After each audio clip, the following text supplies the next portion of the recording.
now listening to the Gabba Gabba Talks podcast, where we bring you conversations with people connected to the Carolinas underground music scene.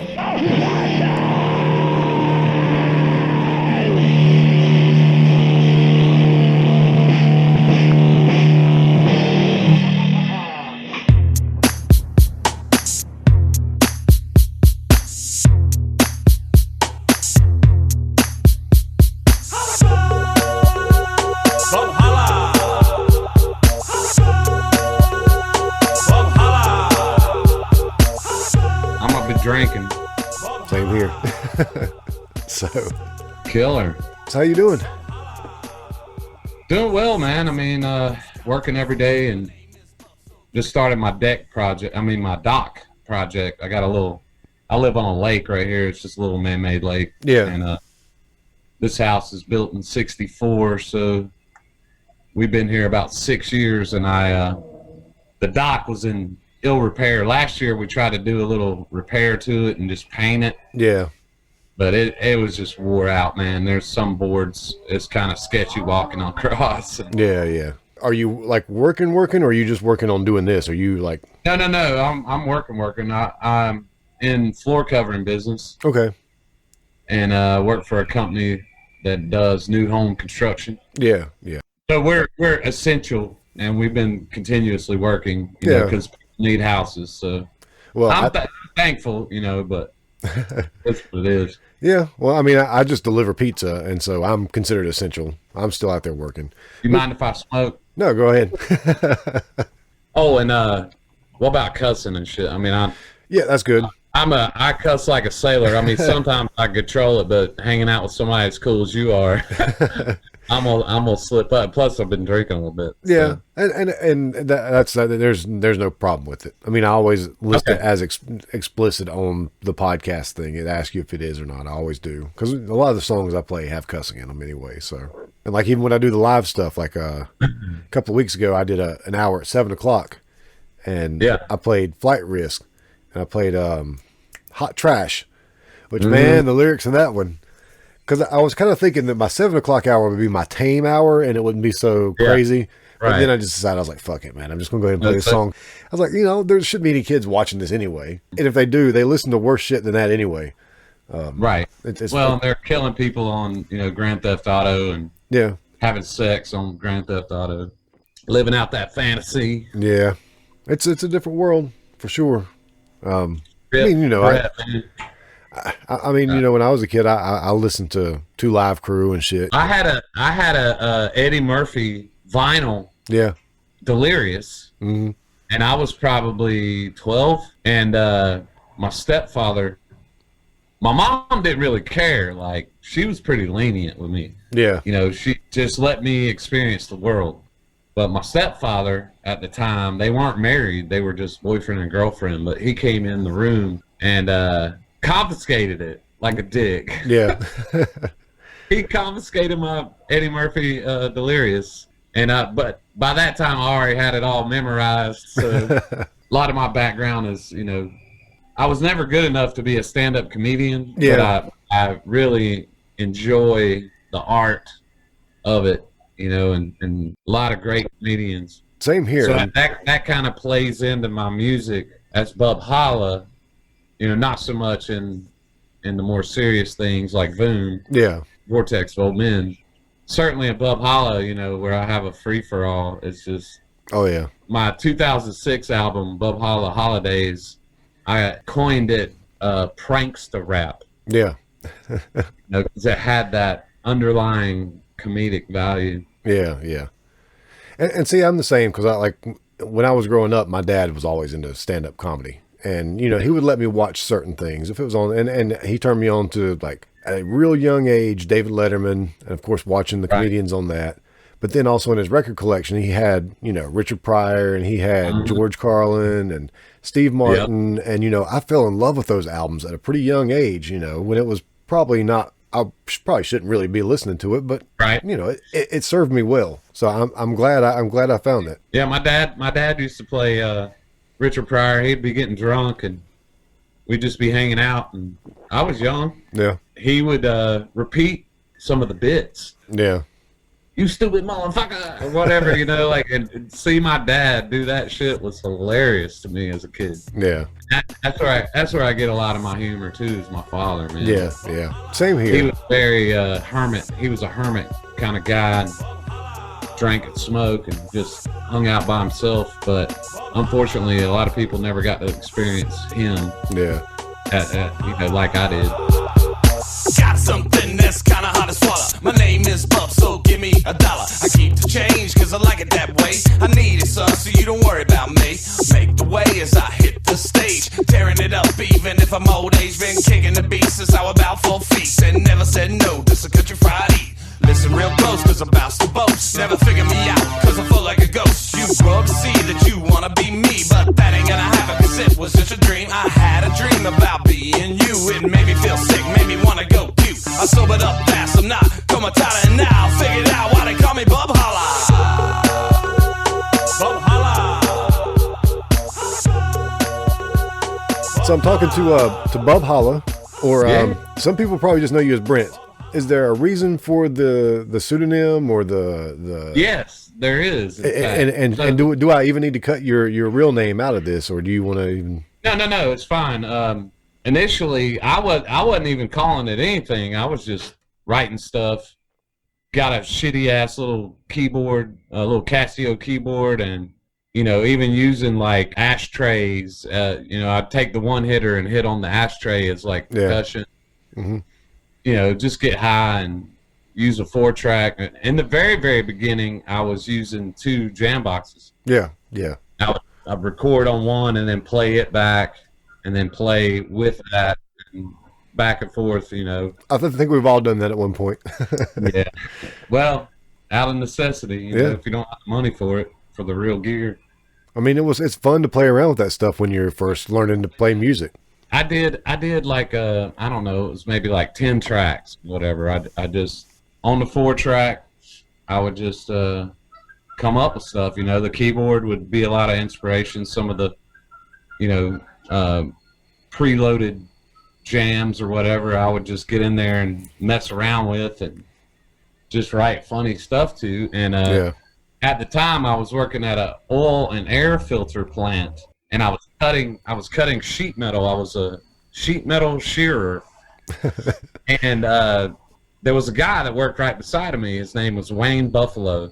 So I was probably 20, 21 years old. And he was already, you know, late 30s, maybe even early 40s at the time. So he and I cut up all the time. But anyway, he was a musician as well. He played guitar and had been in bands, you know. So he and I just really clicked. Yeah. And but he liked fucking with me because I was a youngster, you know, and I was playing some of my stuff at the plant, you know, for him. Yeah. And I was in a band at the time called It Could Be Nothing. Oh yeah, we'll talk about that. Yeah. So we were doing, you know, this was, you know, just the stuff I was doing on the side or whatever. Yeah. And he heard it, knowing, you know, that I was in It Could Be Nothing or whatever. He actually coined the phrase. He said Brent Unbanded, because it was me doing my solo stuff without the band. So he said Brent Unbanded, and I looked at it and I'm like, Bub. Mm-hmm. And so I just at that moment took the name Bub, and that's what I named that first little. It was just a little cassette tape. Yeah. You know, I made like 100 copies or something. Yeah. And it was just Bub Brent Unbanded. Yeah. And that's where it was from the beginning. And then it's a funny story. I was in a record store just walking through. I don't think I was there to buy something, or maybe it was like a Walmart or something like that. But I remember walking through the music section and I saw a CD and it said Big Bub. It had this big black guy on there, you know. And I'm like, well, I can't be Little Bub. I gotta distinguish myself from Bub, and my last name is Holland. Yeah. Like the country. And holla is a slang in the rap world. Yeah. So I just said Bub Holla. I like it. and then I put it together. It's supposed to be one word, but like on Facebook it's Bub Holla. Yeah. And then being in the South, people call me Bubba Holla. Yeah. I'm not Bubba Holla, it's Bub Holla. Bub Holla. So kind of a long story about how that name came about, but it is what it is. I just took to it at that point. Yeah. And so I think you use that with Vortex of Old Men, right? It's still like Bubholla plays bass. Yeah, exactly. But like I don't know. In Dirty Box, you were just Dirty Brent. Dirty Brent, but it was actually Bubholla. I think I saw it listed as both at different places. So Bubholla is like an alter ego that I created, and I've kind of grown into it as like a thing. Yeah. You know, like I always talk about Bubholla in the third person because he's like split personality, if you will. It's kind of like Superman and Clark Kent. You know, like I'm Clark Kent. Yep. And all I have to do is take these glasses off and put these on, and now I'm Bubholla. Yo, what's up? And I get funky, you know. Even though I'm an old dude and all that, I still got a couple cool moves left. But these glasses, I've had these for a while. The main reason I like them because they look crazy and they just make you look happy, you know, like bug-eyed boogaloo. But my favorite part is the star on the side. Hell yeah. So that makes me feel like a rock star, or, you know, something bigger than I am. Bubholla, yo. I had to do a print screen real quick and then go and like paste it into paint Nice. so I have a picture of you in the glasses. But yeah, and that's another thing about Bubholla. People always are like, they see me and they're like, well, you just look like a regular dude, you know, like they don't think I would do the music, you know. Yeah. They're like, is that you? Did you do that? I'm like, yeah, that's me. So But hey, also, before you ask me anything else, Yeah. I just want to totally like commend you for everything you're doing for the music scene. I mean, it's very inspiring. It makes me feel like I don't do enough. But I see you at all these shows and putting this out there, and I know it's, you know, something that's starting small, but I think you'll be very successful at it if you keep doing it. Well, thank you, man. I appreciate it. I really appreciate it, and I back you too. I know it's only $5 a month, but you know, if I could do more, I will, because I really like what you're doing, man. I just want. I do appreciate it. I hope you should have gotten your zines a while back. I sent you a package. I did. I turned some people onto it too. Yeah. I appreciate that. I really do, and it really makes me feel good for you to say that. But I do it because I love this. Of course you did. I love. And that's how you'll be successful. I've done it for. Passionate. Yeah, I mean, I've been in the music scene for almost 30 years. You know, on and off. Yeah.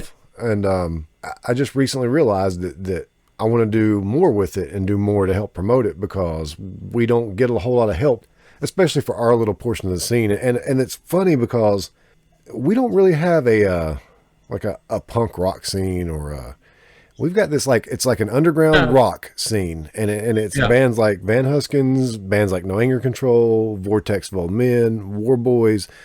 The fill-ins, we're all so vastly different, but it's like it's heavier rock. They were kind of becoming that glue too. It's a heavier rock, but it's not really. There's no definition to it, because no band really fits into one category anyway.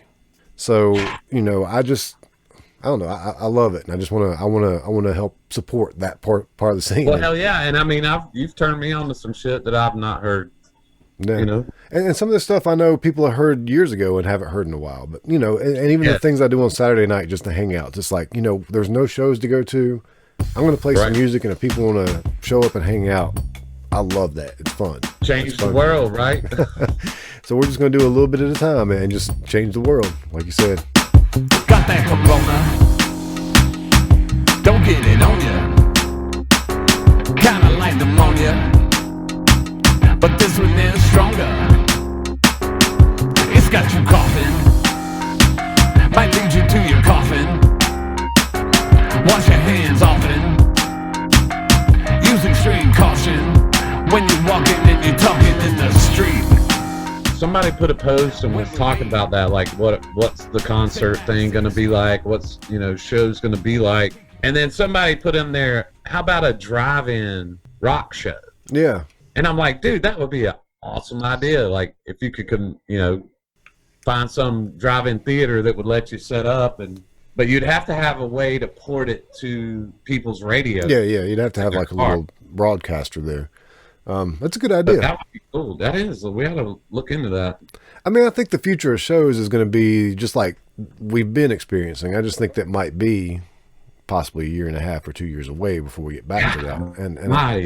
And I hate to keep saying that far out, but I just want to be realistic about it because, you know, I'd like to think that maybe in June we can go hang out and see some shows. Yeah, Vortex had a show scheduled for May 8th at Tommy's. Mm-hmm. Well, that's the day they're lifting the ban or whatever, or, you know, the stay-at-home crap. Maybe.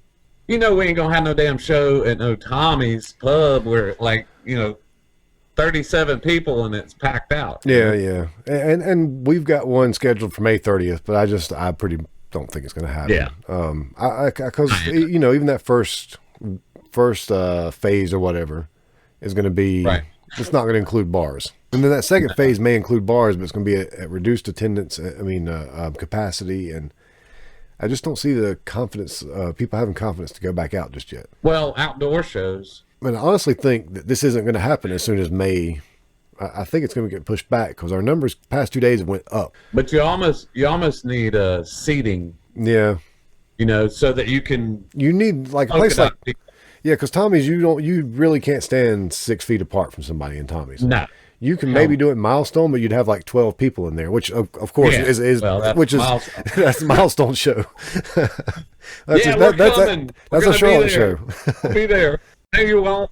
You know, place like Neighborhood Theater, or a big place like that, you could, you know, a handful of people in. I don't know. I don't know. I think it's going to be a little while before we see big shows. But I think once it's all said and done, back to what the original point was, I think it's going to be a lot like it was, you know, 2 months ago. I hope so. I do too. You can't exchange that intimacy that you have in a club. People are going to miss it, but once people feel safe going back out again, I think it will. It's just, you know, at first people might be still wearing masks and things like that. Yeah, I've been wearing one, but I have a 70-year-old that lives here, and she has COPD. You know, my wife's been working from home, and you know, she's obviously retired. Not my wife, but the mother-in-law. And I'm going out every day, so I'm masking up. I've got these cool glasses that go over these glasses, so they're they're almost like safety glasses, but they're sunglasses. Yeah. Those are actually my dad's. So I feel a little of his presence when I wear them. It makes me feel cool. We're having to wear a mask at work too, and I figure for what it's worth, it's better than nothing. But I still feel like a lot of it's false sense of security. A lot of the things that we're doing. I know you probably don't agree with this concept, but did you see that Domino's Pizza automated cars? Yeah. And you walk up to the fucking car and type your number in or whatever, and the window comes down and the fucking pizza comes out.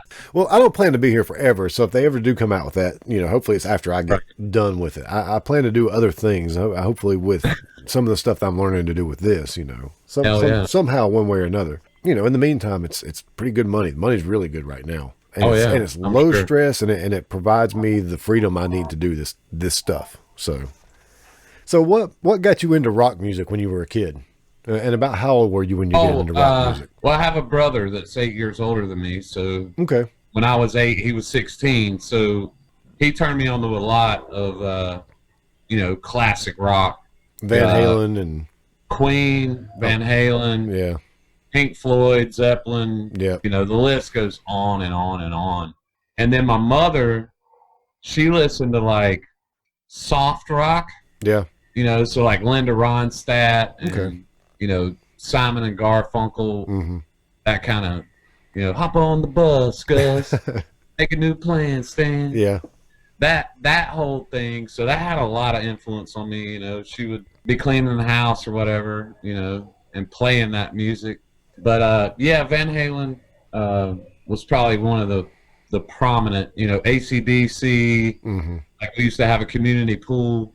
I used to live in Cramerton, North Carolina, and we had a community pool, and people would just be, you know, I think back then it was WROQ. Yep, The Rock. 95.7. 95.7, WROQ. And AC/DC, man. Dirty Deeds, Done Dirt Cheap, that kind of stuff. I had some childhood friends, and they turned me on. One of my friends was a huge Kiss fan. And so it was all, you know, Kiss Army and Detroit Rock City, that kind of stuff. Another buddy of mine was into Rush. Mm-hmm. I think that was in the Signals era. Yeah. So I got turned on to them later, and then, you know, went back after I really figured out how amazing they were. Oh, yeah. And then another buddy of mine turned me on to Black Sabbath. Yeah. And that just, you know, Ozzy, Geezer, Tony, and Bill, that was the best. That was the best shit. That like just made my day. I don't know what really about it. It's just the heaviness and the, you know, the sludge. Just felt dirty. You know? It was definitely life-changing for me, and I guess I'll take this opportunity to tell my Black Sabbath story. So when we were first getting into like metal and classic rock and all that stuff, you know, we'd listen to Led Zeppelin, but Black Sabbath was still a little bit of a mystery to us. So we were at the mall in Shelby, the Cleveland Mall, with the church group one night.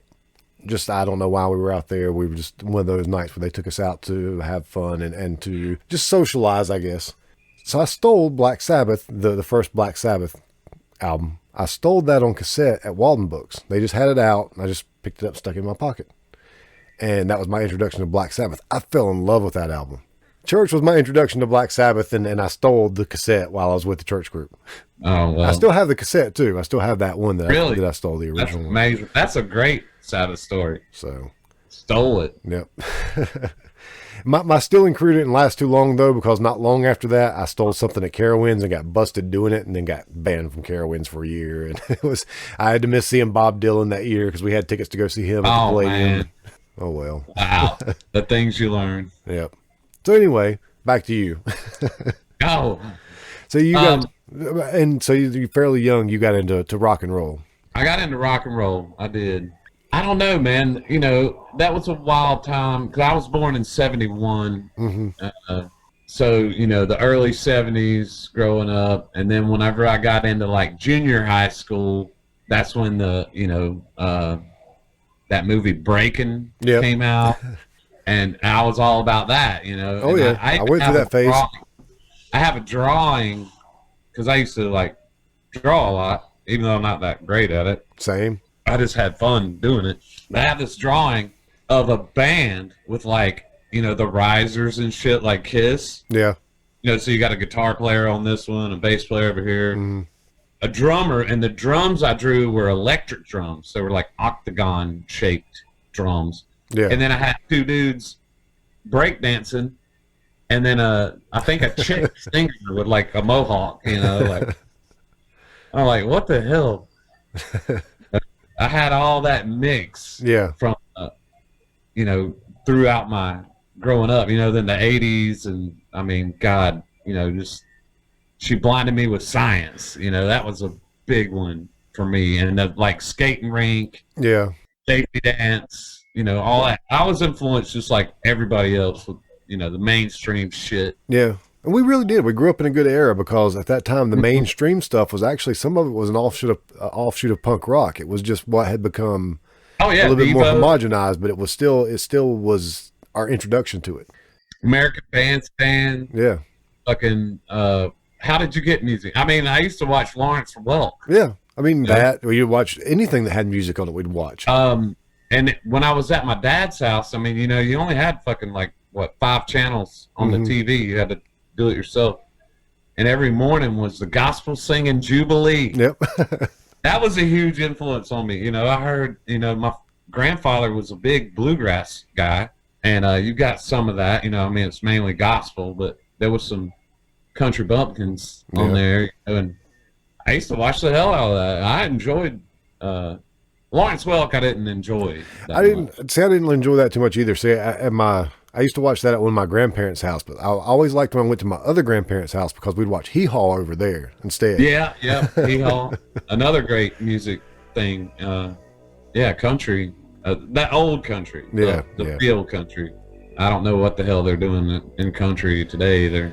I don't know, something about riding a pickup on a Saturday night and everything feels all right. God, and I'm sitting around like, man, I could write that shit all day long, like, but it's just not in me, you know. It's like, I never wanted to like go that direction in music. Yeah, it's pretty terrible. once I became, like a teenager, I met Brian Thompson, who's the drummer of Vortex of Old Men, and a couple other guys, Eric and Chris, and there were the four of us.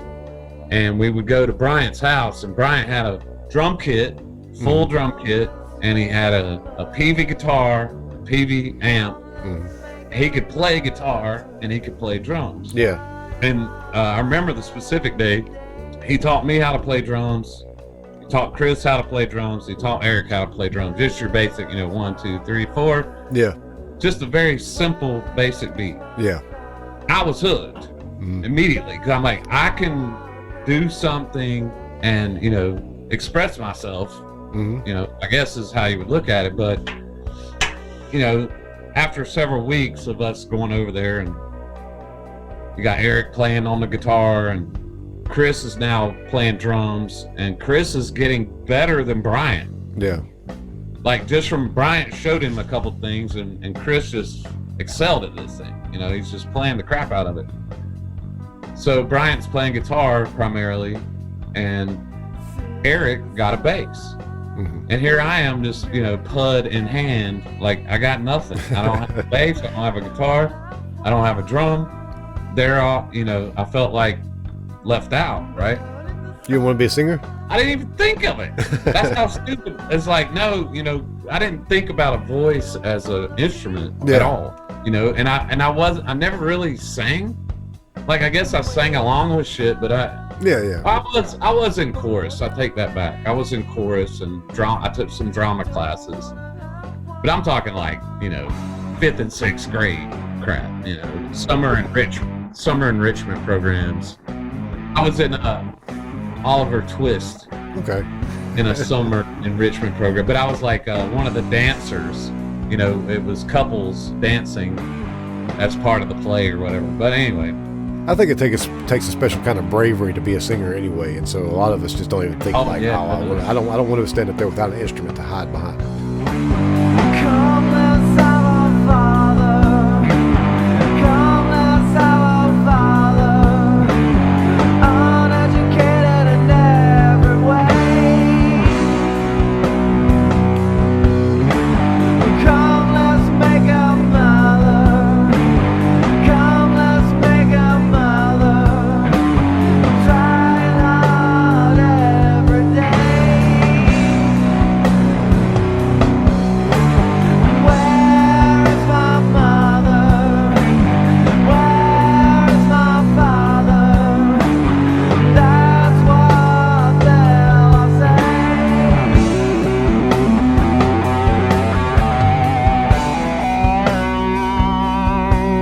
so that Christmas, after meeting Brian, I asked for a Casio keyboard, Okay. and my mom, stepdad got me a Casio keyboard. So then I was like, at least I had something, Yeah. I was like, but I'm the keyboard player, like, that's not cool. Being a keyboard player, what the hell? I don't know what I was thinking. I always wanted to play piano, but never took lessons or anything. Yeah. We would go in the band room, and I had the keyboard, and we're playing like Bang Your Head. And I'm going, meow, meow, meow, meow, meow, meow, meow. That's about how far I got on keyboard. I could get the notes right, but it just it didn't really sound good. It didn't really add to anything. They're all rocking out, and I'm over here, hunting and pecking. And but anyway, one day, Eric asked Bryant if he could borrow his guitar overnight, and Bryant was like, "Yeah, man, take it," And he left, and I'm sitting there, and Bryant had the band room. It was just a room upstairs, like a bonus room or whatever, and it had these dormer windows. And there was a bean bag under the dormer window. And when Eric left, he left his bass sitting on the bean bag in the window. And I was probably high, but I'm sitting there, and it was like one of those moments in a movie, where you get like tunnel vision, and then the lights shining through the window on the bass, it's like, and I'm like, well, he took Bryant's guitar. There's the bass. And I didn't even ask. I just took the bass, and I went home, and I had this really cool stereo that had a record player, an 8-track player, and it had an input that you could plug an instrument into, and it would come through the speakers. I think I had one of those. Put on like Bryan Adams' "Cuts Like a Knife," you know, and play along, or try to hunt and peck, and I guess I was into like Rat, and Dokken, and bands like that. I would put it on and just hunt and peck, man, and try to figure it out. I did a lot of that. That's kind of how I got my start too. And I'd figure out little things like Smoke on the Water, or you know, sort of how to play Satisfaction, but not really. You know, I'd figure out little things like that when I was first learning on guitar or whatever, and then bass later. But I had the same thing, the same kind of setup, a stereo where you could just plug right into it and you could play along with whatever was playing on the stereo. Yeah, it's killer. I think I was actually predisposed to play bass. It wasn't until later that I figured that out, though, because when I was a little kid, the lady next door, she was from like Yugoslavia or somewhere like that. I don't know exactly where. I can't remember. Her name was Maria, and her husband's name was Tom, and it was one of those, you know, he was in the service over there, and they met, got married, and well, he played the upright bass jazz, you know, and he would put on the record and sit there and play to it, and I was being babysat over there at the house, and I would just sit there and watch him play. So I know that had a lot to do with the fact that I could listen to Black Sabbath and hear the bass line, you know, separated from guitar. Like a lot of people that listen to music that aren't musically inclined, I don't think they hear the individual parts. No, I don't think so. And pieces, and I can't not hear the individual parts and pieces. I wish I could, but I've always been bass driven, if you will. I understand that. So I think that's why whenever I finally got a bass, it really stuck. Yeah. And it's not like I was a failed guitar player, you know, that, oh, I guess I'll play bass. Yeah. I mean, I actually like it. I went to it. I kind of feel the same way. Like, I never really gave guitar enough of a shot to consider myself a failed guitar player. I just, I dicked around with it a little bit, and I figured a few things out, but I never really committed myself to it. But when I held a bass in my hand, all of a sudden I'm like, okay, I'm going to play this. I'm going to figure this out. And it's made me a better guitar player, but still, as a bass, it just made sense to me, and I've really, as an instrument, I figured that, it out. Guitar's too damn hard. The second most influential person in my musical career is Jay Fernandez. Yeah. He and I started playing, you know, a similar age. He's a very good guitar player. Oh yeah, he is. Extremely good and tasty. Like he writes really tasty things, solos. Yeah. It's not all just, you know, flash and watch what I can do. Jay, you know, he's so good. Yeah, he's really good, and you know, he used to beat me up all the time, like call me up and say, "What are you doing?" And I'm like, "Oh, I'm not playing a video game or something." He's like, "Get over here, we got to do fucking finger exercises." We would sit there and play together, like not playing anything, just playing notes and get better. But he was like cracking the whip, you know, like you need to get better. That's the only way, you know, we're gonna get famous, you know, at that time. Yeah. So what was the first band that you played in? Was it Grandma Dynamite, or did you play in something before that? No. The very first actual band, it was Bryant, the guy Eric, his name's Eric Stevens, and Chris Eichner, and myself, and we were called Dark Season. Dark Season, all right. Yeah. I mean, you know, we primarily maybe played like 3 cover songs, and then most of the other things were just like jams that never went anywhere. You know? So it was our first attempt at, you know, we didn't have a singer, obviously. We were just get high and drink beer and get in a band room and just jam, you know. Didn't really matter. I mean, we couldn't even hardly, I don't think maybe 4 times we made it all the way through a song. You know, like we played just like parts. But, you know, that was cutting your teeth. That was, you know, figuring it out, having amps blow up and go dormant because you don't have the money to get something else. You have to borrow something from someone else. Yeah. But that was fun, actually in basically the end of that, I went to a Battle of the Bands at Bible Music down on Stonewall. Yeah. In Charlotte. And Jay was there. It was me and Eric from Dark Season, and Jay and Jonathan Deaver, who was Jay's bass player with Jay, and Jay's brother David was the drummer. And we were kind of like rival bands, if you will. Yeah. It was just, that didn't really mean anything. It's just they played and we played, and, we're better than y'all are. Yeah. When you're like 16, 17, it's like stupid. But we had one of those at one point. That was kind of fun. yeah. Anyway, we went to see this Battle of Bands, and I'd actually been over to see Jay and Jonathan and David. I'd been over to watch their practices and everything, and they were good, they could play together and go through several songs. Yeah. And that was impressive to me, being in a band that couldn't make it through a song. So I always had this little thing about Jay, and I think at that time we talked about jamming together, Yeah. And but it wasn't long after that he and I started playing together, and got a different drummer and started playing. We were playing some covers, but we were always working on originals. Yeah. Stuff, original music, and Jay was very creative. And then for some reason I could just play to whatever he played. Yeah. He would primarily lead it and write the stuff, and then we both beat up on the drummer. We call him stupid, and like you're playing too fast or too slow, and we gave that. I don't even want to say his name, but we gave that kid help. Oh my God, I feel so bad. We beat him up. You don't have to say the name, but is it somebody that like still plays today? No. Okay. No, he was, rode off in the sunset, if you will. I figured so, but I was curious. but that was the project that it was the three of us, me and Jay and the drummer, and we started working. We had like 6 original tunes. Yeah. It was just, instrumental. We didn't have a singer.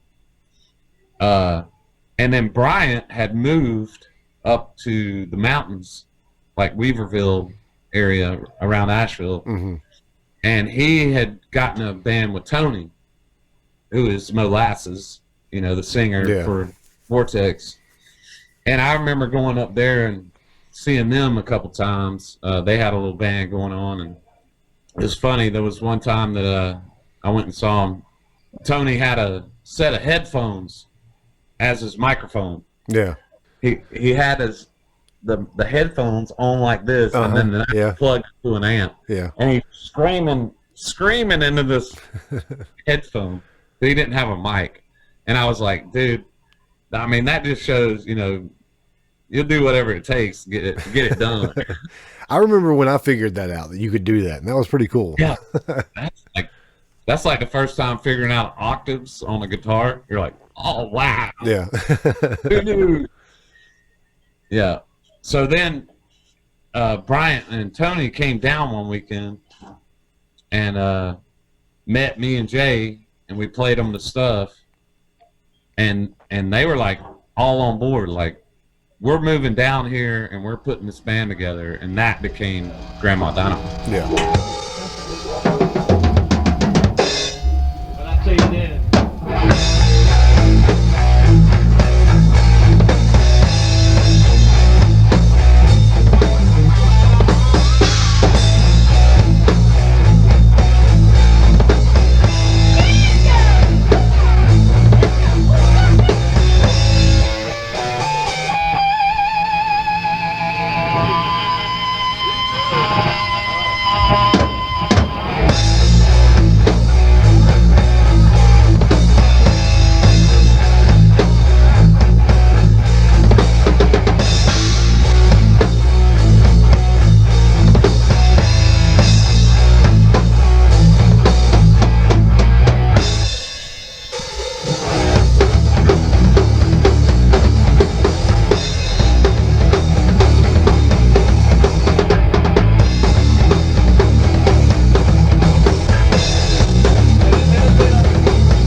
So, you know, that was around 89 to 91 area.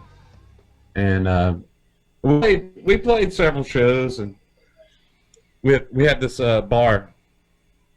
It's right in between Gastonia and Bessemer City. Yeah. Out there on 74, called the Twilight Zone. Do you remember the Twilight Zone? I don't remember that, but yeah, it's like as soon as you pass, you know, where the McDonald's, yeah, on 74, just the last part of Gastonia, and you start going over those hills. Yeah.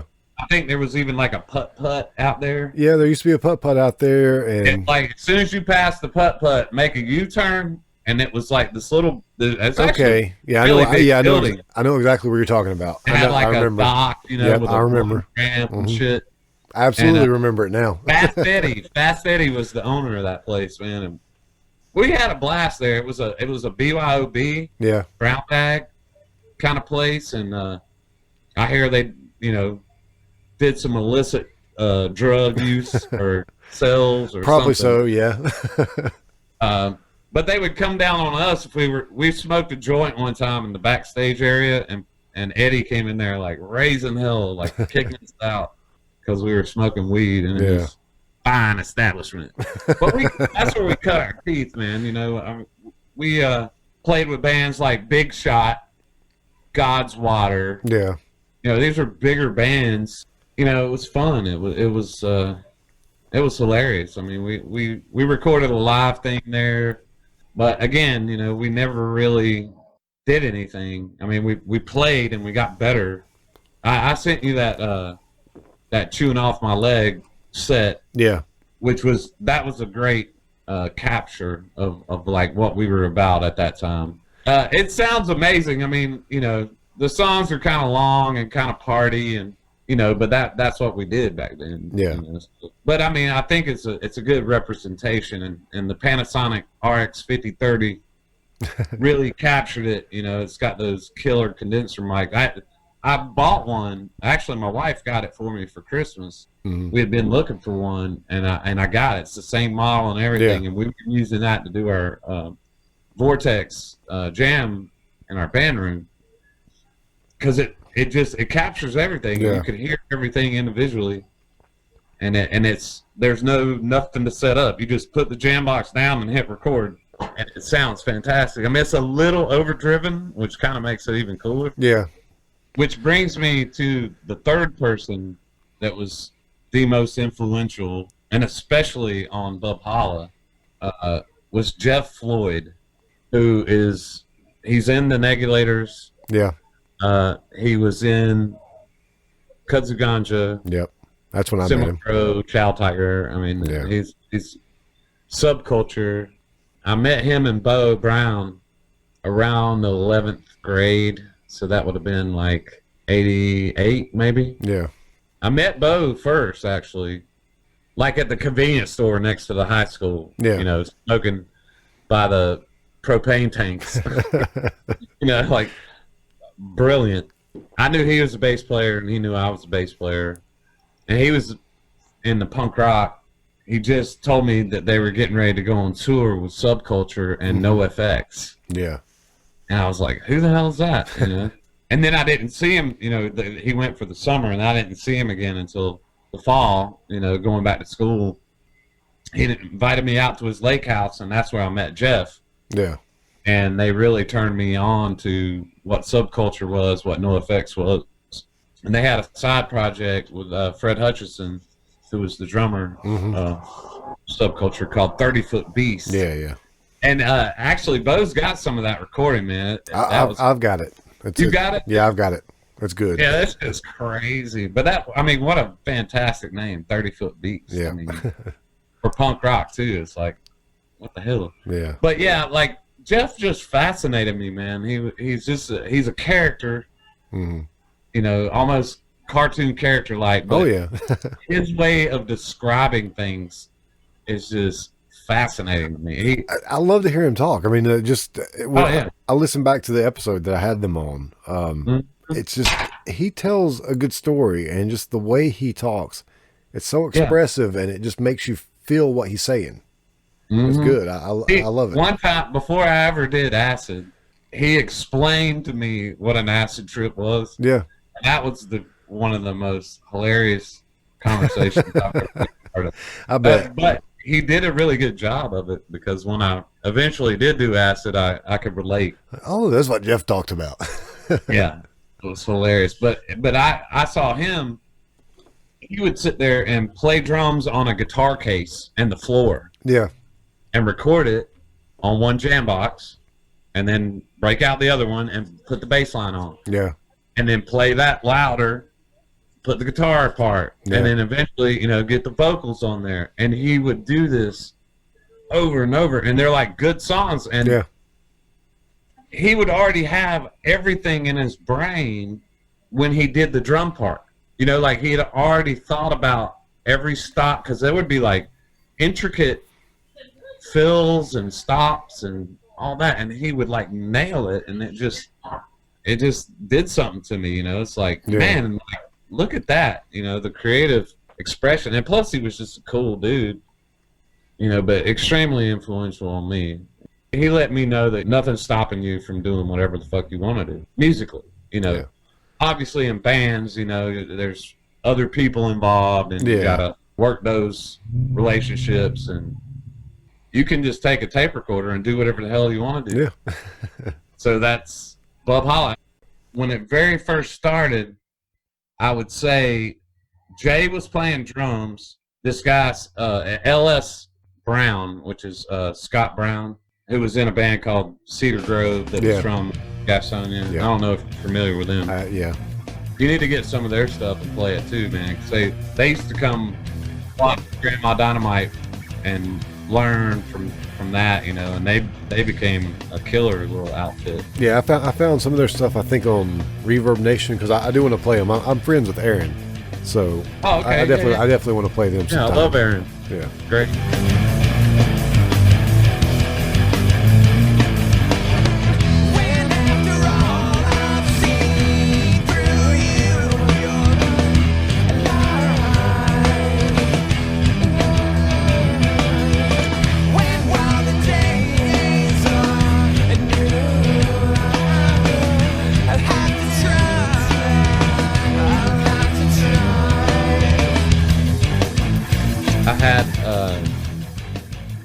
God damn it.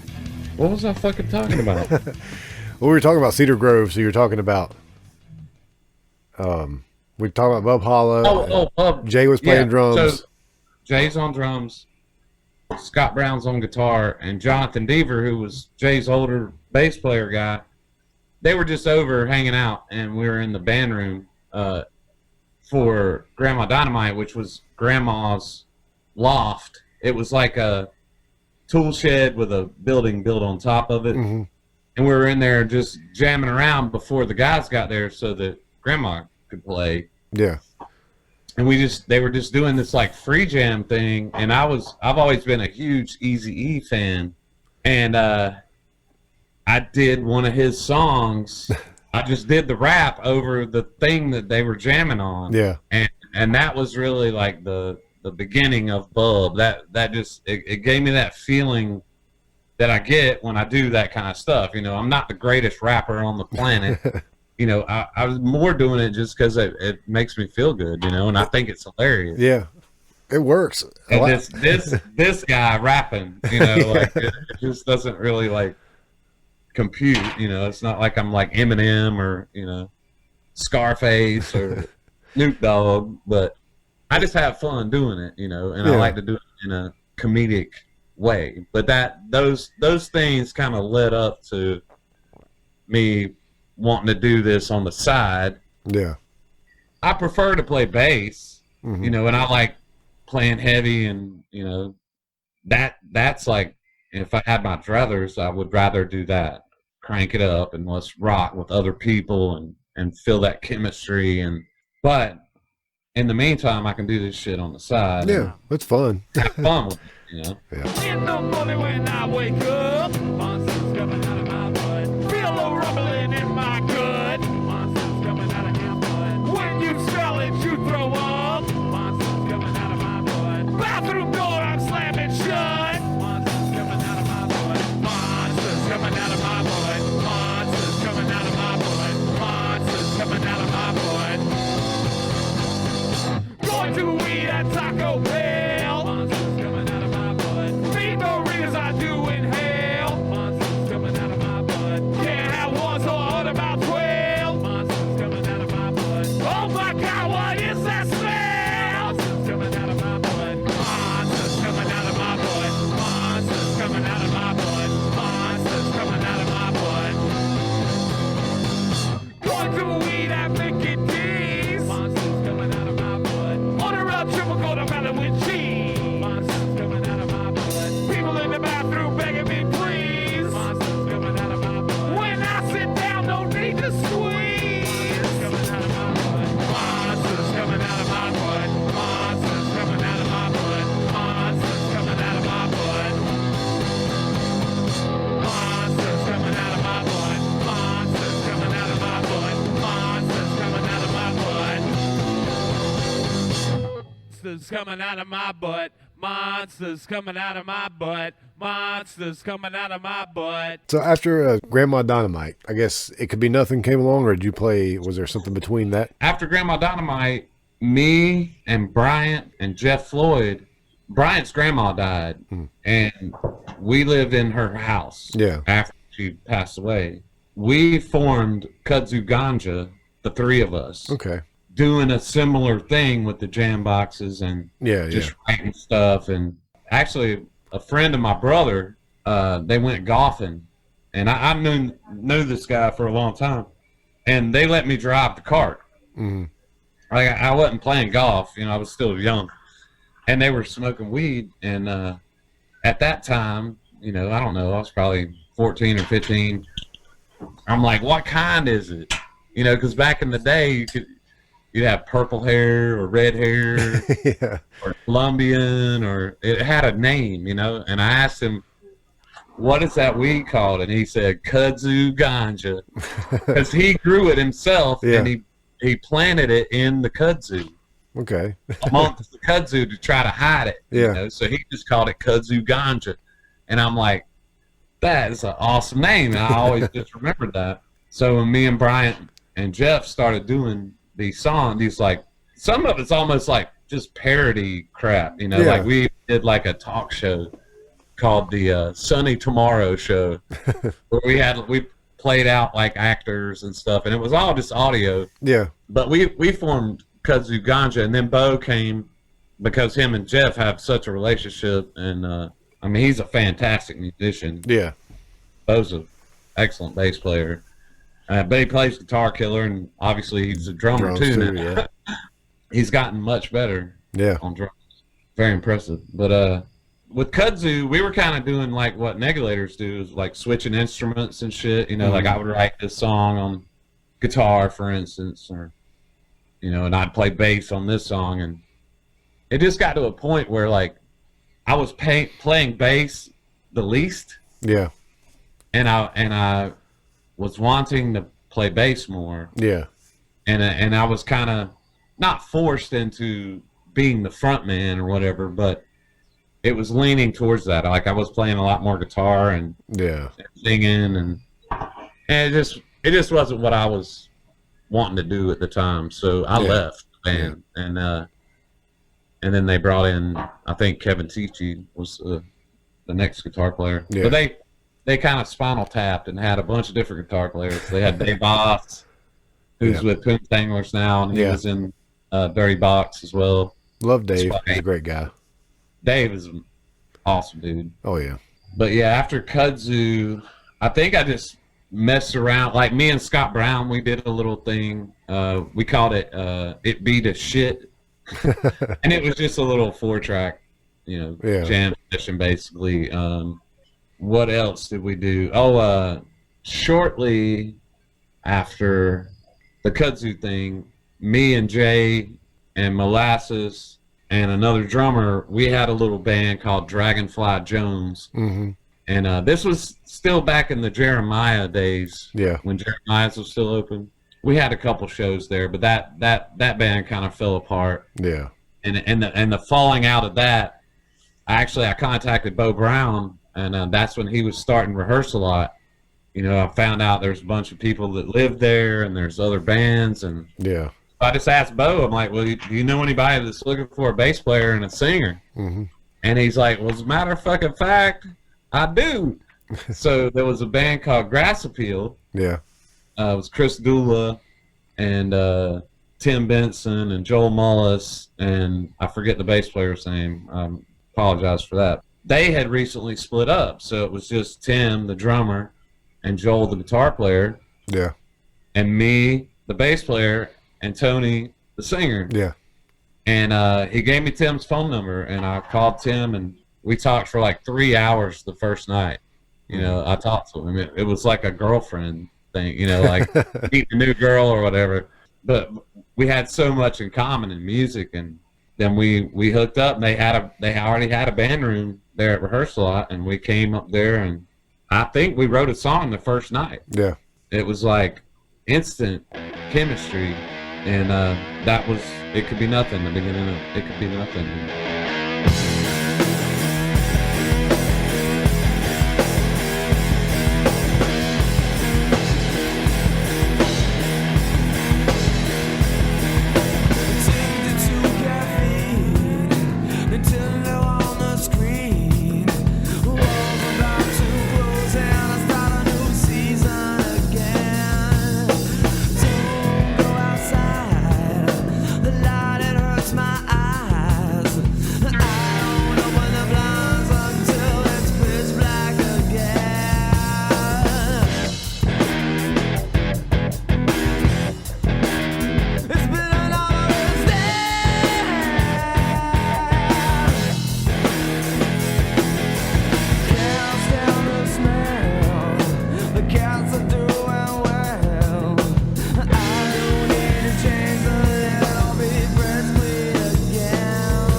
We made it like 4 or 5 years doing that. Yeah.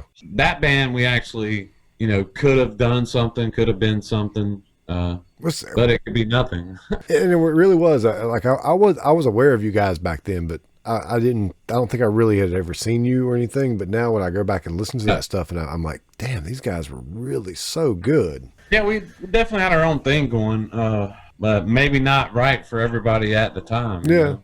We tried to tour. We went up to played Philadelphia a good bit, made some friends up there. Even went up in like the Poconos, Mm-hmm. and New York and Jersey. You know, I don't know why. I guess we thought that would make us, you know, get more exposure or whatever. Yeah. But it was good, man. It was road work, you know. Well, I have to say, like, for a lot of bands from around here, from that time and even up till today, I feel like so many of these bands really should have been a little bit more than they were. But you got to think about the kind of music people listen to. But I mean, even amongst, like, you know, cool music, North Carolina's always had bands that compete with bands that get exposure. It's hard, man. It's hard. I know.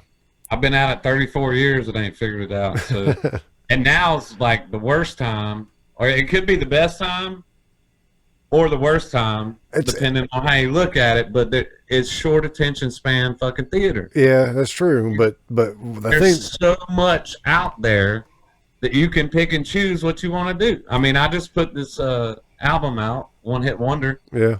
And I mean, you know, the first week it's getting a lot of hits and stuff, but I'm like, well, how the hell do you get it to where like more than 1,000 people hear it? Yeah, I'm still trying to figure all that out. That's the hard part. Even when you give it away, it's hard to get people to actually listen to it because everybody's got so many different things to choose from. On my phone, I've personally sent the link to people besides just putting it on Facebook. Mm-hmm. I personally sent it to motherfuckers who I consider my friends. Yeah. And I'm like, have you listened to it? Yeah. And they're like, oh, man, nah. I haven't had time. I'm like, all you got to do is click the motherfucker. When you're taking a shit, Trust me, man. taking a shit, you can hear my music. I think we all relate to that struggle, and I just don't know, because it seems like back in the day when you handed your friends a cassette, they listened to it. Yeah. These days, you're like, what I'm saying, though, it's just too easy. I mean, they don't have to leave their house. All they have to do is press play on their phone, and they don't do it. I made a fucking 12-song album in 6 months. Like, and for somebody to just be like, ain't got time for you, bro. I mean, you know, it's like, I mean, at least if you're my friend, just give me a solid and listen to it. Yeah. That's all I'm saying. And say, hey, man, you really need to work on that shit. It ain't there yet. Or something, you know, like, back to the drawing board, bro. Or it's cool, I dig it. You know, some people do. You know, some people have told me, but, and it's not like I'm not, you know, I got to be realistic. I'm 48 years old. Yeah. I mean, not that really means a whole lot. Not, you know, because I mean, look at Funky Geezer. I mean, he gives me a lot of hope. You know, it's never over. Yeah. That's not what I'm saying. But, you know, just do me a solid, man. Yeah. Yeah, so after that, after It Could Be Nothing, we formed Dirty Box, which originally Dirty Box was me, Tim Hill, and Tim Benson. Yeah. Tim Hill's an amazing guitar player, but he ended up getting married and moving to Atlanta. I think he still plays, and I've got to keep in touch with him occasionally. Yeah. I mean, that was just a fun band to be in, and Tim Hill, Tim Benson, and myself were playing as a three-piece. Mm-hmm. And at the same time, Tony Molasses, he was in Semi-Pro. Yeah. And they were doing their thing, and they were a fantastic band. Oh, yeah. I played Tony some of the stuff we were doing, and he's always been a singer only. Mm. And he had just picked up guitar. Yeah. And he just had this thing. He wanted to play guitar. So I invited him over for a practice. He was a member of the band day one. I mean, we had like, I don't know, 6 or 7 songs, and he just blended right in. And then the fact that he could sing his ass off. Yeah. Oh, yeah. Hurt, you know, because I was doing all the singing before he got there. And then we played our last show with Tim Hill at this little bar off of Monroe Road. Can't remember the name of that bar. It was cool. It was like a little biker bar. Yeah. And Dave Voss was there.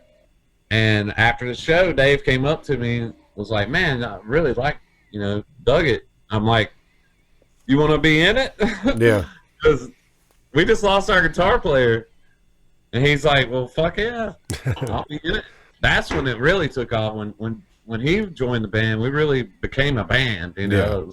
We just locked into it, you know, and went for it. And it was vulgar and loud and abrasive, and you know, had mixed opinions because Bubholla was in that band and had a lot of nasty songs. Yeah.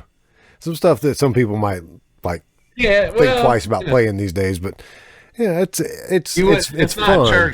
It's not church going music, that's for sure. And I'm of the belief, because you know I grew up with George Carlin and Richard Pryor and Steve Martin, that you got to have some subversive stuff out there. You've got to kind of push those boundaries and make people think and make people a little bit uncomfortable at times. I'm all for it. There's nothing wrong with like having some dirty humor. There's nothing wrong with that at all. I'm coming.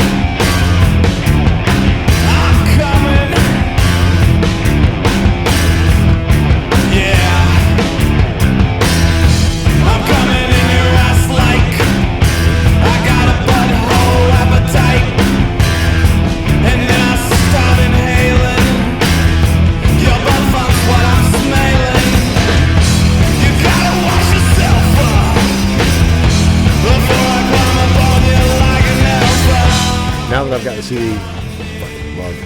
I love it. It's so good. I appreciate it. I mean, musically, it's good. The lyrics are fucking great. It's really good. Nice.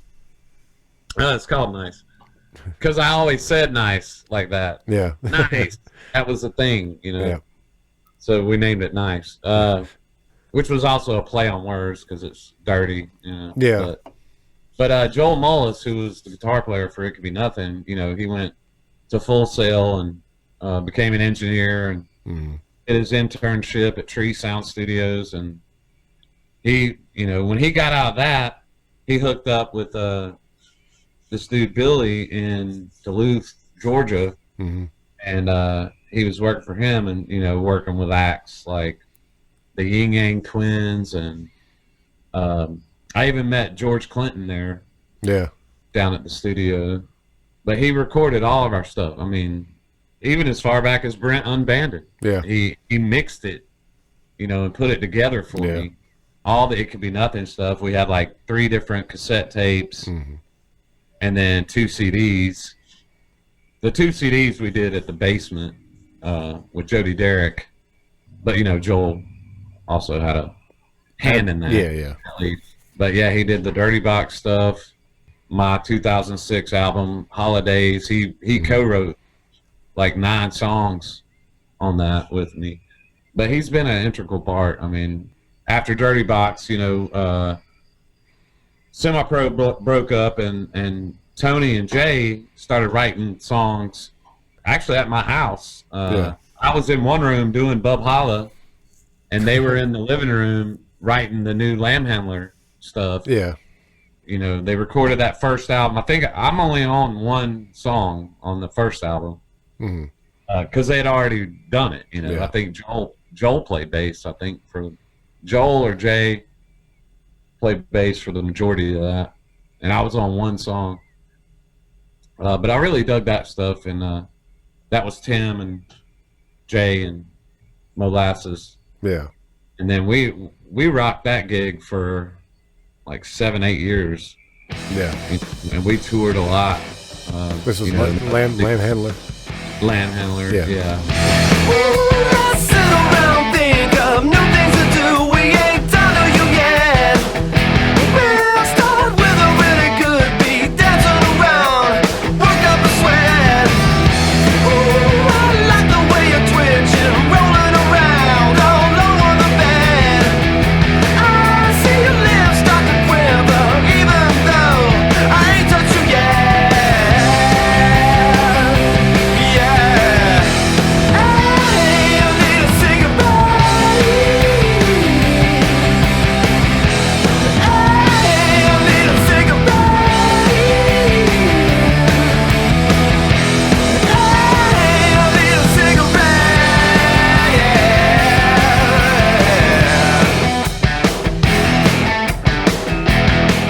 We toured a lot, like, you know, Thursday, Friday, Saturday gigs. Yeah. You know, regionally, and then we also went up to Philly and down to Jacksonville and Atlanta, New York. I mean, but a lot of hassle for not a lot of payoff, you know. I mean, we had fun, Yeah. you know, but that's a rough way to try to make a living. Yeah. You know? Yeah.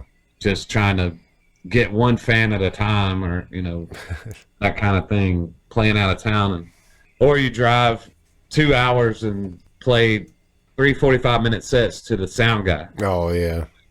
Yeah. You know, those nights are rough, but then you have nights where, you know, it's packed out and it's killer. You get a good reaction. It was fun. Good times. Oh yeah. And then after that, Vortex of Old Men, you know, we got the old gang back together. The reuniting of the original lineup of Grandma Dynamite. So when you got that lineup back together, was there any talk of just calling it Grandma Dynamite again, or did you want to do something completely different? Man, that's a great question. I appreciate that. Yes, in fact, what we thought of calling it originally was G3. Yeah. Which stood for great grandma. Because we're older now. Yeah. We think we're pretty good, you know, so great grandma. Yeah. G3. But then, you know, we started thinking about it, and it's like, well, no one's going to catch the reference. Yeah. If you don't know, you know, and there weren't enough people that knew. And then Tony had always been kicking around this name of Vortex of Old Men, which I think came off of a flyer for some kind of festival or something that Neil motherfucking Harper was putting on. Some conglomeration of bands. Yeah. And the event he called Vortex of Old Men. Okay. And Tony just always loved that. You know, he's like, Boom. There was a previous version of Boom, because Tony had moved to Columbia, South Carolina. Mm-hmm. He still lives out there, outside of it. But yeah, they had a little Vortex of Old Men. I mean, I don't think they put anything out or anything like that, but they were working on it. And but I think that thing fizzled out or whatever, and some of the name talks, that name popped up. Yeah. And it's like, it's so fitting, even though we're not like super old. Yeah. You know, we're older, and Vortex of Old Men, that's how I feel. I mean, you know, it sounded cool, you know. We're in our late 40s playing punk rock or playing rock music, you know. We're old men. We're old men when it comes to this stuff. I see the sun every time I roll. Feels good, you know. Come on, this ain't a joke. Need some self-control. Smell is good, no. Come on, we can't go wrong. Might not go wrong.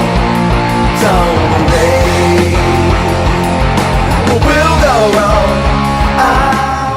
Yeah, man, this has been fun, man. I really enjoyed it. Well, I want to talk a little bit more about Vortex of Old Men. Okay. So, where did you record the CD at? We recorded the CD at my house. I thought right so. here. I was gonna say I thought you self-recorded, and that's kind of what I was Yeah, gonna we get call at. it we call it Thicky Deeps Yeah. Studio. I play bass. In Lamher, we actually had names, like little nicknames. It wasn't even like a thing. Like, we didn't call each other this shit, but like Tony was like Squeaky Cheeks. Okay. Yeah. You know, and I was Thicky Deeps. Yeah. I can't remember the guitar and the drum reference, but it, you know, Beady Beats, fucking, I don't know. Instead of just like bass player, you were Thicky Beat, or yeah, Thicky Deeps, yeah. Thicky Deeps. And that just kind of stuck. So whenever, didn't have to, but you know, you usually want to put what studio you recorded it at. Mm-hmm. So Joel Mullis again brought all his. He has some portable gear. He brought it all over here, and we set up in my basement. And the guitar, bass, and drum tracks were all live. Maybe a couple little just flubby overdub kind of things. The same way we do that. Yeah. And then Jay, you know, probably put 2 more guitar parts. Yeah. You know, layers and whatnot. And then vocals, man. I mean, and we did it in probably like 5 or 6 days total. Yeah. I think that's the best way to record. Just do it live, and then, you know, go back in and punch in and fix what you need to. We always strive for drums. Yeah. Get the drums right. the drums we are can good, always overdub. Yep, exactly. You know, but I always try to get my bass done with the drums so that it's, you know, completely syncopated. Oh yeah, that always works best. Feel thing, but you know, my biggest problem, I've never been in a studio where I can actually hear myself, like good, you know, to where you can like play dynamically and you know, it's always like the shittiest ass headphone mix. No, I have to wear one off and got the amp in the other room and I'm just barely hearing it. The four of us have played together so much, you know, and we have chemistry. It's second nature, you know. I mean, we just vibe off of each other, and it's the best way I could put it. So I think the feel comes across. I mean, it sounds like a recording, but I think it has a lot of energy. About it. That's what I like about recording that way is you get that live energy. And that was one thing you said, you know, talking about how you never been in a studio where you can really hear yourself. On this last recording we did, it was Brandon did magic, and me and Ben have talked about this. The reason it went so well for us was because we could hear each other. We could hear ourselves very well. He had everything just dialed in, and it worked so well. So, right. So I get that frustration when you're frustrated because you can't really quite hear everything. But but yeah, that live feeling that you get from recording that way, it definitely, you can feel it in the energy. Because I've recorded where we've tracked everything separately, and it just the end product sounds a little bit kind of calculated and not as much fun. Yep. But that you know, you released that last year and you know, played some shows, but you know, we're, you know, old dogs and no new tricks, you know. we realized that, you know, touring or, you know, even playing in another city, I mean, we've done it, you know, because Tony lives in Columbia, so we're kind of sister cities. You know, we've played up here, we go down there and play down there, and that's not like that far of a drive or anything. Yeah, it's an hour and a half. But maybe. You know, I don't want to be in a van, you know, sleeping on somebody's floor. Or, you know, those days are behind us, unless it would be like worth it, you know, like on tour with somebody that has some kind of draw, and at least you can get a hotel room, you know? But we're just playing locally and having fun with it primarily. We're not trying to be rock stars. Find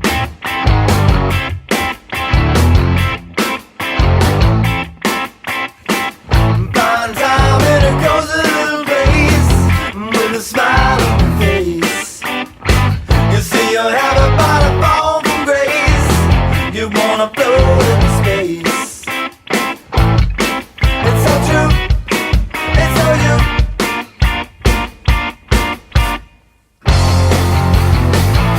Constant illusion. Total confusion.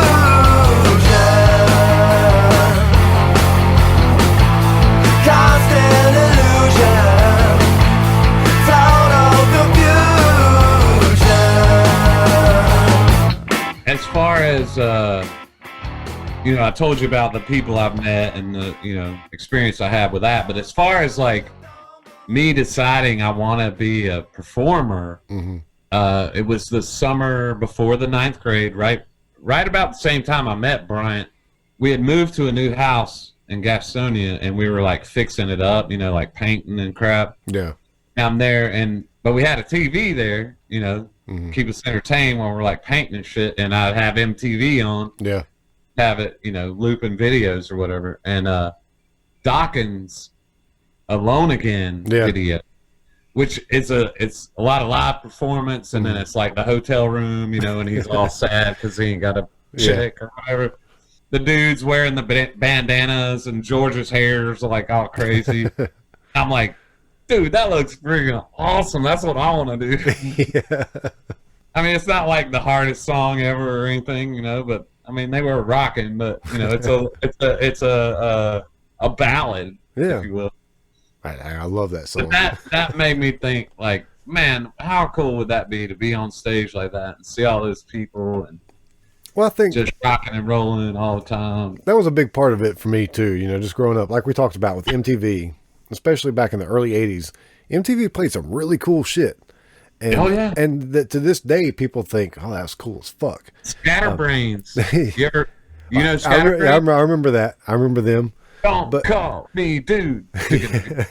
Damn, we love that. But band. we grew up even before that stuff. You know, we grew up with all these bands like the Cars and stuff, and it's like, oh man, yeah. I want to be like a rock and roll star like that. You know, and then we also got introduced to the Rolling Stones and stuff through MTV. You know, even though we found the good stuff later, it was, you know, we got introduced to that stuff. So I think we came up with the right age. We came up with that age that if you latched on to rock and roll, you had a lot of good stuff to watch to push you in that direction. Michael Jackson, Thriller. Yeah. I remember where I was. I Oh, was yeah. at my grandma's house when that was the world debut. Michael Jackson, Thriller. I used to have Michael Jackson. I used to have a Thriller jacket when I was a kid. I had a Thriller jacket too. Hell yeah. Like the V one. Yep. I used to have that. I wasn't cool enough. I didn't get the Beat It one that had all the fucking zippers and shit. My brother got the Beat It one. We found them, I guess, at Belk Nice. or something. It was weird. It was like at Belk or JCPenney or something, like, and they were on clearance. So we got them way past the time they were cool. But I thought I was cool as fuck with my Michael Jackson Thriller jacket. Yeah, I was shit too. But the actual day I met Bryant was at school. Yeah. We were in a class together, and I had on it was a full like button-up shirt, you know, with collar and everything. But it had a picture of a brick wall. Yeah. Like the whole shirt was just a brick wall shirt. And if you ever did an interview with Brian, I'm sure he would talk about the brick wall shirt when he met me. He thought I was gay. Who is this fucking guy with his fucking brick wall shirt? Yeah. You know, and I probably had like spiky hair at the time. You know, like trying to be like, I don't know. We were all well, not all of us, but some of us were awkward teenagers too. So we went through all that shit. I was that dude that wore the like net shirt too. You know, like no reason to. It's not like I got muscles. You know, but I just like the mesh. I had one of those, a sleeveless mesh shirt at one point when I was a kid. Yeah, that was my summer wear. Pants. I was full on dork. I was a nerd. I was yeah. I wanted to fit in, but I hear you. Well, you do now, sir. Well, I found all the misfits that I fit in with. So, you know, that's all that matters. Man. Yeah. Punk rock led me to my people. Hell yeah.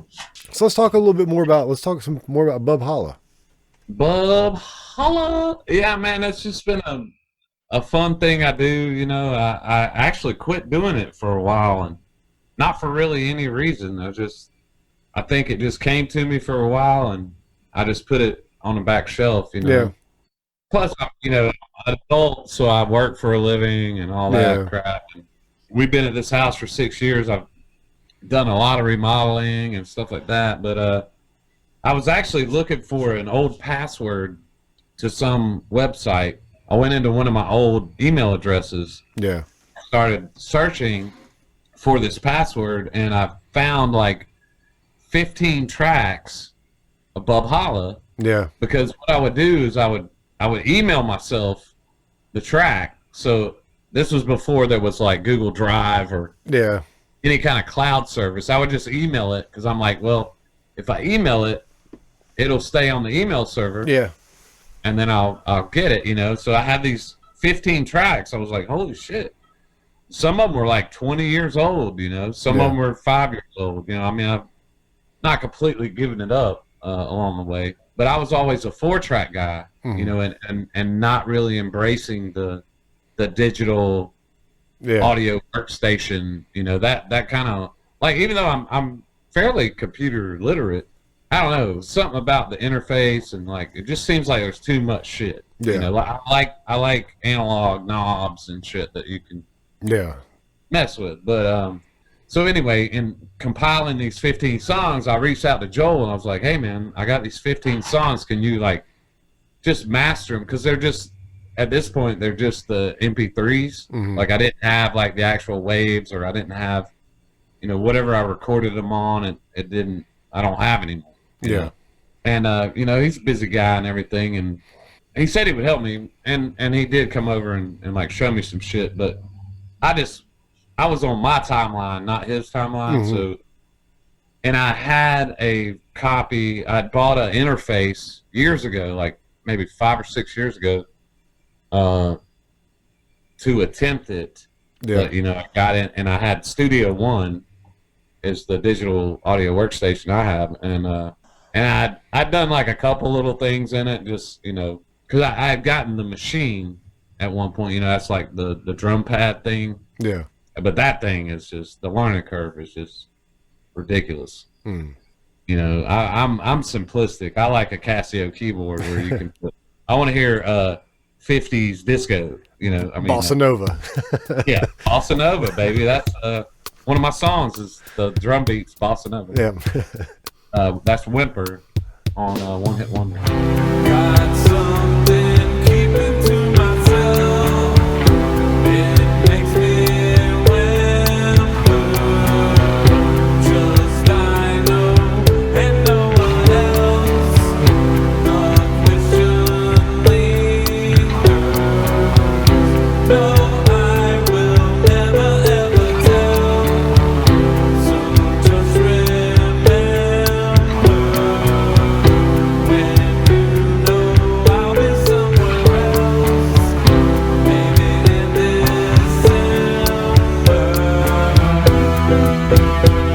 So anyway, finding those 15 songs, I just got inspired as fuck. You know, I was like, I want to put this out. You know, like, you only live once, you only die once, and I want to put out everything I've ever done on this planet, and you know, to leave some kind of mark.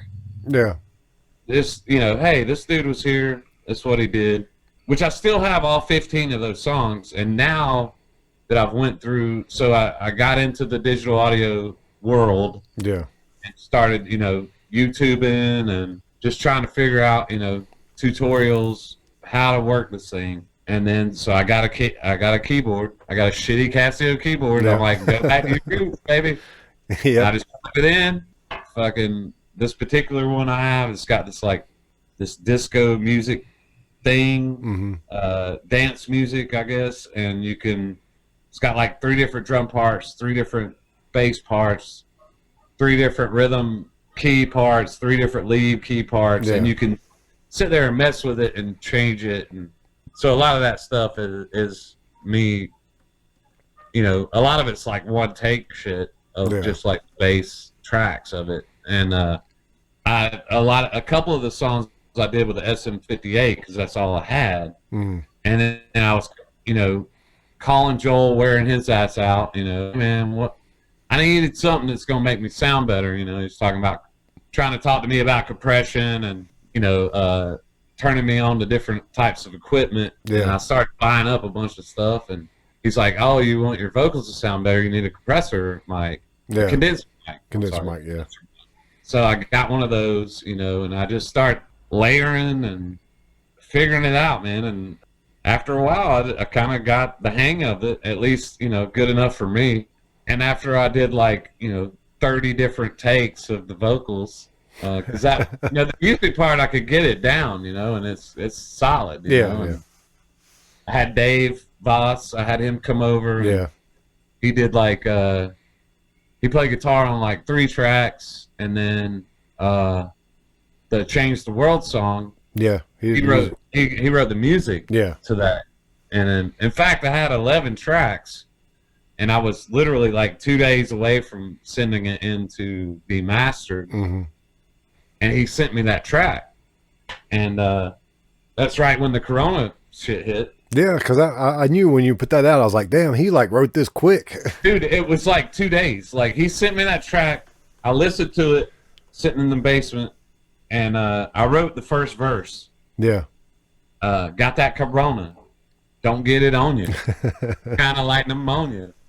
But this one is stronger. That I had that written down, you know, and it flowed with the music. And then I went to work the next day and played it in my truck, you know, as I drove around. When I got home that evening, I wrote the rest of it, and I bounced some of it off my wife, and she actually came up with the the chorus, Corona gonna change the world. Yeah. She just said it, you know, and I'm like, that's it. You know, like she said, Corona gonna change the world. I'm like, that's the fucking chorus. Yeah. Let me go write that shit down. I told her that right then. I'm like, I'm gonna go write that down right now. And I went in there and I just finished it, and luckily, I mean, I think it's one of the stronger tracks on the entire album. It's good. I mean, the whole thing's good. I really like But the. you see what I'm saying though? There's I'm not trying to make light of the situation. Oh yeah. But it's my wife said it. Well, it sounds like a PSA, you know, a public service announcement. Well, you're documenting. You're documenting the time. But there's some humor. Yeah. Underlying humor in it. That's at least what I'm trying to convey. It works. It really does. Corona gonna change the world. Corona gonna change the world. Starting in China. Nah, I ain't lying. Now you surviving on red beans and rice. They got you hoarding and a video recording. Home alone and boarding. Practicing your sorting in the backyard. Corona gonna change the world. Corona gonna change the world. Gonna change the world. Corona gonna change the world. Corona gonna change the world. Gonna change the world.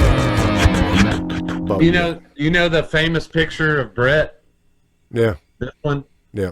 The actual picture of this grown-up Avenger stuff are playing, Yeah. and all the family is along the wall there. So like that, I remember that night, man, so incredibly. And it was Brett's birthday, and he was just being Yeah. Brett, man. Backwards and shirtless forever. Yep. And I feel so much for the flight risks, man. I can't even fathom Yeah. I hope. what going through. But I personally can't wait till there's some way that we can do a big Yeah. We've got to celebrate his life, and to do I'm sure- something. Definitely. sure that we'll all be a part of it. And I hope it's not too long from now. But I know. you know, But I don't think that'll matter really. I don't. it don't matter how long time passes. We're all waiting for that moment. Yeah, exactly. We're definitely going to have a big throwdown in his name and use it to like. I don't know. Yeah, I just seen him like a couple weeks before that, man. I saw him. Yeah, I think the last time I saw him was the last show I went to, which was right before like all the shutdowns and everything. No Anger Control, Yeah. and he showed up that night, and I talked to him for a minute. That dude had a love for music too that's just infectious. You know, he really supported it as well. This has been a Gabba Gabba Hunt Media production.